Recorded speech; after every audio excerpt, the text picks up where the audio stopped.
Any other great independent films that might not have made the big commercial houses that you all get to see that don't Certainly. get I the mean, big push? if you were to look at my own 10 best list for the year, 7 of the films on the list are foreign films, and in the case of a couple of them, they only played once in Boston Wow. each. Yeah. Now, in the cases of both of those pictures, they will return this year with slightly wider engagements. Well, because this show is hugely influential around the world, what are those films? One of them... I'm getting laughter from the crew here. Okay. Yeah. What is this? Your top films. Huge influence. Yeah. Well, let's see. What There are the was- two that you were talking about in particular? Boy, see, I'm getting old. I was discussing this earlier too. My memory is kind of shot. Silent Light is one of them. There's something about Heaven too. This was Heaven, Israeli film. Oh yeah. Oh right, yeah. That's actually on my best list. Yeah, Yeah. I can't remember what that was called, but yeah. There's a The- documentary I it's- really liked. It's Fatih Akin is the director. Yeah. Fatih Akin's movie. Director of Head On was the last one. We're all And, blanking here. Yeah, we should probably scratch this bit. Come to me. Yeah. Okay. Well, it'll come to us. What were you going to say? Another one? There's a documentary. Actually, it was made locally called "Today the Hawk Takes a Chick."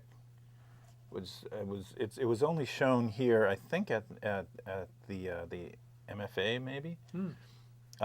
But it's absolutely phenomenal. It's about these grandmothers in Swaziland that basically everyone has AIDS except these grandmothers. You know, the younger generation are all dying off, and the grandmothers are all taking care of all these younger kids who are all really, really sick from AIDS. It's absolutely fascinating, and it's one of the best documentaries I've ever seen. Wow. Because whoever filmed this was able to just follow these people around, and there's nothing staged about it. There's one camera. You're seeing these people in their daily lives in a way that's just really moving. Great documentary. And there was also a locally made documentary by a wonderful filmmaker, Nina Davenport, Operation Filmmaker. I didn't see that. Yeah, should be required viewing for all film students. Was Because that- the problems, the obsessions, the mistakes that are made in that, and it's a typical Nina Davenport film where she just gets herself into a big mess. Well, she becomes She's a amazing. big part of the actual film itself. She's on camera quite a bit herself because she ends up becoming a support system for her subject, who is basically trying to bilk everyone. He's a wannabe Iraqi filmmaker. I don't think he ever really wanted to be. I think he just wanted to work whatever system he could. I mean, Including her, because she's making a movie now about him. And originally she was making this film for MTV, because he was on the crew of Everything Will Be Illuminated.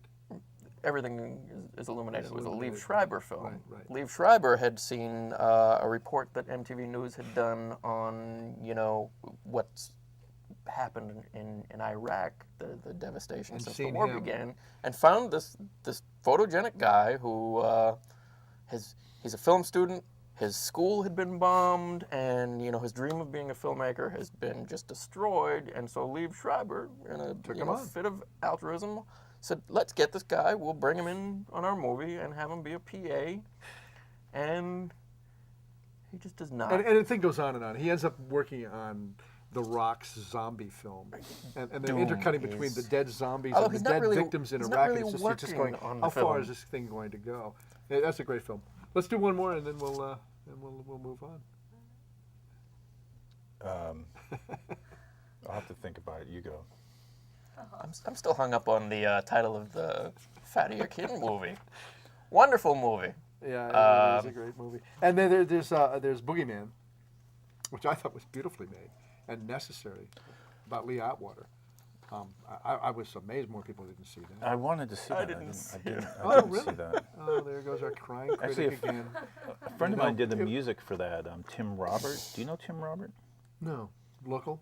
He used to be in Boston. He's moved to New York. There's but another he local did the filmmaker music did for that. Boogeyman. Yeah, and Boston's doing well with its documentaries.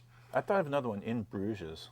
I In thought Bruges, was yeah. really good film that Both actors were nominated for Golden Globes. for Golden Globes. Golden Globes. Yeah. Not much Oscar love for the film. No, that's right. It's a little dark. Although it did get a screenplay nomination. Yeah, it's the same Oh, it did, okay. director who wrote Yeah. Pillow And that may Man and disappoint. Yeah. Lieutenant Inishmore and all Yeah. of that. Yeah, Dark. great playwright. Yeah, great playwright. Okay, well, that's some help. Thank you, you guys. And pleasure. never did remember the name of the movie. Oh, but it's going to be all right, though. We'll think of that movie. Just look up Fata Ikin head on and you'll find the name of the film that poor adult mind of Brett Michel cannot come up with. And we'll see you with the Coolidge.